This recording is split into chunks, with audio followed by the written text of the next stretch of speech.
성경에 나오는 대표적인 기도의 사람, 감사의 사람이 다윗입니다.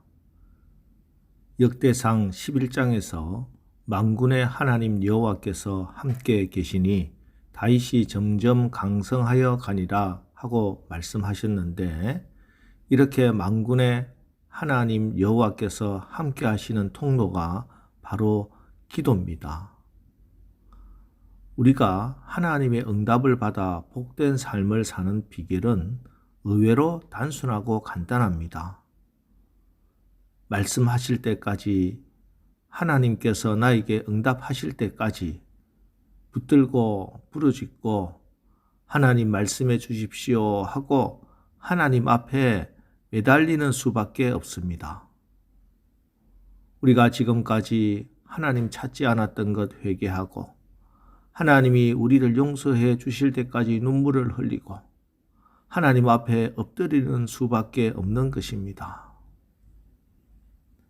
그런데 우리가 얼마나 간사한지, 어렵고 힘들어서 열심히 기도하고 그래서 응답받고 해결을 받는데, 그러나 조금만 형편이 나아지게 되면은, 그 문제만 해결되고 나면은 주께 엎드렸던 그 엎드림은 온데간데 없고 이 핑계 저 핑계로 기도하기를 중단합니다. 그래서 우리가 하나님으로부터 은혜를 받아야 하는데, 그 중에 가장 중요한 은혜 중 하나가 바로 우리가 계속 기도하도록 하는 그 은혜입니다. 다윗이 통일 이스라엘의 왕이 되었습니다.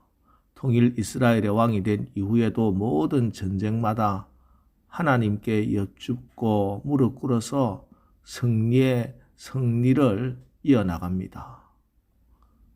처음에 주변 국가들이 다윗을 무시했습니다. 배우지도 못했고 가지지도 못했고 별 볼 일 없는 목동 다윗이 이스라엘의 왕이 되었다는 것을 듣고 주변 나라들 무시했습니다.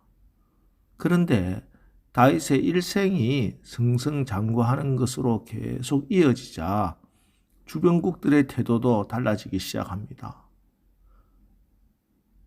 대표적인 달라짐의 모습이 두로 왕 히람이 보여주고 있습니다. 1절입니다.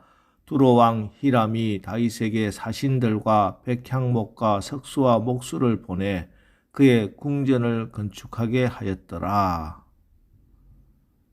두로의 왕 히람이 사신들을 보내고 건축에 필요한 자재들을 보내서 다윗의 왕궁을 건축하게 했습니다. 다윗이 먼저 요구한 것도 아닌데, 지금 우리나라 이 지방에서 나는 목재, 석재들이 참 좋은 것이 많은데 가져가셔서 왕의 왕궁을 건축하는데 사용하십시오 하고 두로 왕 히람이 먼저 나서서 다윗에게 호의와 선의를 베풀고 있는 것입니다. 국가적 외교 관계에서 손해보는 짓 하는 나라, 그런 임금은 한 사람도 없지요. 무언가 바라는 것이 있고 원하는 것이 있고 그렇게 했을 때 자기에게 유익이 되기 때문에 두로 왕 히람도 이런 일을 하는 겁니다. 그만큼 다윗의 위상과 통일된 12지파 이스라엘의 위상이 올라갔고 위대해졌다는 반증입니다. 참 재미있는 것은 이때 2절에 나오는 다윗의 반응입니다. 2절, 다윗이 여호와께서 자기를 이스라엘의 왕으로 삼으신 줄을 깨달았으니 이는 그의 백성 이스라엘을 위하여 그의 나라가 높이 들림을 받았음을 알미였더라. 지금 다윗이 왕이 된 지가 얼마나 많은 시간이 지났습니까? 그런데 이제야 그가 왕이 된 걸 깨달았다. 이런 말은 이제야 정말 왕이 되었다는 것을 실감했다, 이 말입니다.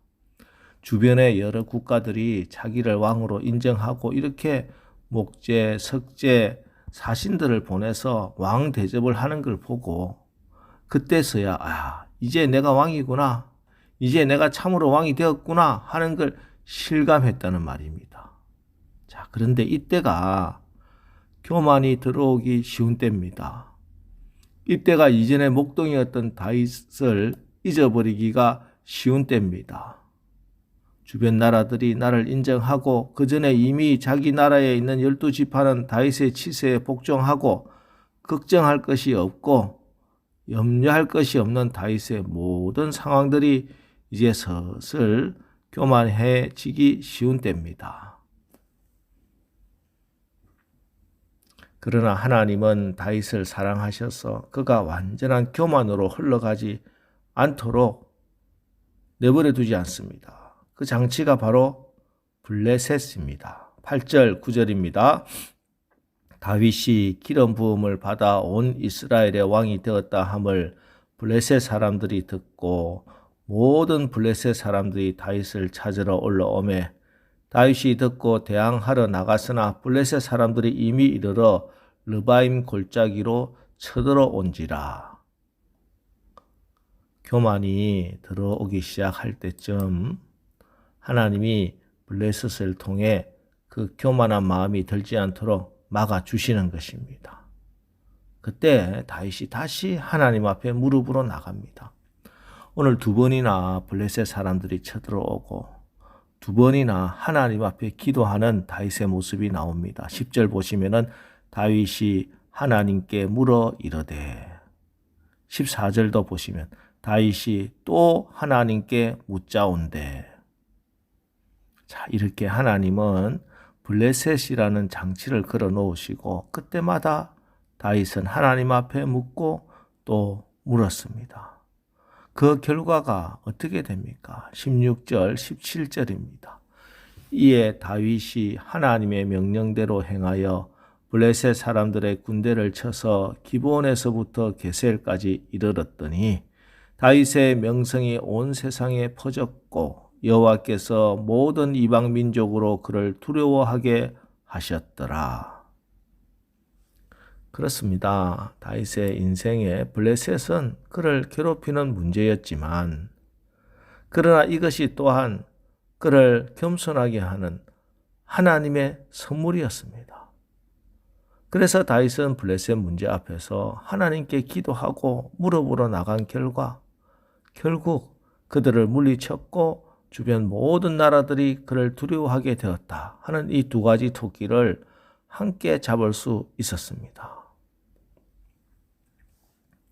오늘 우리가 살아가는 삶의 현장에도 나의 모든 일이 잘 돼 가는데 이 문제만 없다면 나는 정말 걱정할 것이 없겠는데 내 인생의 모든 것이 행복한데 이 문제가 하나가 걸림돌이 되어서 계속 불편하고 불안하고 찝찝하고 그래서 내가 항상 마음 편할 날이 없다. 이게 여러분 인생의 블레셋입니다. 그러나 만약 그 블레셋 때문에 기도할 수 있다면 이게 문제가 장벽이 아니고 또 다른 축복입니다. 사실 우리같이 연약한 믿음으로 블레셋이 없다면 우리가 기도하겠습니까? 인간이 얼마나 본성적으로 타락하고 교만하고 원래가 부족한 존재인데 다윗 인생에 블레셋이 없었더라면 그가 이렇게 위대한 왕이 될 수 있었을까요? 다윗 시대의 다윗에게도 이스라엘에게도 최고의 장애물이 블레셋이었습니다. 그러나 알고 보면은 블레셋이야말로 다윗이 나아가는 길에 징검다리고 사닥다리였습니다. 블레셋의 골리앗을 죽임으로 말미암아 그런 중앙정치에 나서게 되었고 왕이 되고 난 이후에도 블레셋 때문에 그는 하나님 앞에 늘 초심을 잃지 않는 기도하는 그런 왕이 될 수 있었던 것입니다. 여러분, 내 평생에 내 인생에 괴롭히는 이 문제만 없다면 나는 잘 살 수 있을 텐데 오늘 새벽에 그 생각 바꾸시기 바랍니다. 그 문제 때문에 내가 이만큼 하나님과 친밀해지지 않았는지, 그 문제 때문에 내가 이만큼이라도 하나님 앞에 깨어있지는 않은지, 우리가 하나님 앞에 기도할 수 있도록 주께서 우리에게 블레셋을 주신 것은 결국에는 나로 하여금 이 세상을 승리케 하기 위함이 아닌지. 오늘 새벽 여러분이 이 자리에서 여러분 인생에서 만난 블레셋 때문에 낙심하거나 불평하거나 절망하지 마시고 오늘 이 새벽에도 주께 묻고 아뢰고 기도하는, 그래서 오히려 이 모든 것이 합력하여 선을 이루고 궁극적인 승리를 쟁취할 수 있게 되기를 주님의 이름으로 축원합니다. 우리 기도하겠습니다. 하나님, 저희들이 연약하여 조심을 잃어버리고 자꾸 게을러지고 인간적인 생각에 끌려갈 때가 너무 많습니다. 그래서 오히려 하나님께서 우리에게 블레셋을 허락하시어 우리가 늘 깨어 기도하게 하시는 은혜를 깨닫게 하시니 감사합니다. 우리가 블레셋을 만날 때 블레셋 때문에 낙심하거나 불평하거나 절망하지 말게 하시고 기도로 하나님께 더 가까이 나가게 하옵소서. 그래서 우리의 모든 대적들을 물리치고 하나님의 나라를 이루고 승리하는 오늘 하루 되게 하옵소서. 예수님의 이름으로 기도합니다. 아멘. 자, 이제 주여, 우리가 오늘도 하나님께 기도하고 하나님 말씀대로 살아 하나님이 예비하신 복을 받아 누리는 승리의 날을 살아가게 하옵소서. 오늘 말씀 붙들고 우리 합심해서 기도하고 나가겠습니다. 우리 기도하겠습니다.